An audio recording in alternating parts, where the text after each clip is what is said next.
changing me and changing you. Praise the Lord. అందరూ బాగున్నారా? దేవుని మహాకృపను బట్టి మీరు అందరూ క్షేమంగా ఉన్నారని ప్రభువును స్తుతిస్తూ ఉన్నారు. ఫిబ్రవరి 29వ తారీఖు అనేది 4 సంవత్సరాలకు ఒక్క మారే వస్తుంది. లీప్ ఇయర్లో మాత్రమే ఫిబ్రవరి 29వ తేదీని మనం పొందుకుంటాం ప్రియులారా. అంటే 4 సంవత్సరాల తర్వాత ఈ దినాన్ని మనం జీవిస్తూ ఉంటాం. దేవుని కృప లేకుండా అవ్వదు.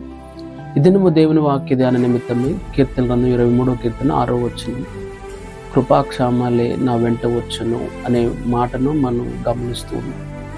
నిజమే, మనం బ్రతుకుతున్నాం అంటే దేవుని కృప, దేవుని క్షమ మన జీవితాల్లో, దేవుని క్షేమస్థితి మన జీవితాల్లో ఉంటుంది కనుకనే మనము జీవించే వారముగా ఉంటున్నాం ప్రియులారా.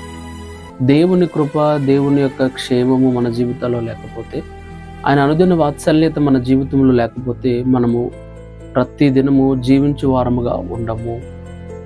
ఈ దినము చూడాలి అని అంటే దేవుడు 4 సంవత్సరాల తర్వాత మరలా ఇట్టి కృపను మనందరికి అనుగ్రహించినందున ప్రత్యేకంగా దేవునికి మనం కృతజ్ఞులై ఉండాలి.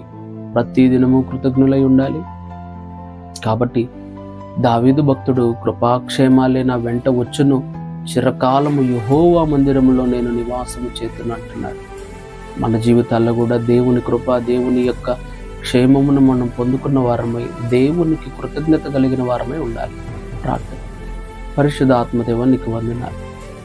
మరొక ప్రభాదేవనైనా లీప్ ఇయర్లోనికి ఫిబ్రవరి 29వ తారీఖున మేము అయ్యా ప్రభా పొందుకున్నట్లుగా, జీవించినట్లుగా నీవు ఇచ్చిన కృప కొరకే వందనాలు. ఎందరో గతించారయ్యా.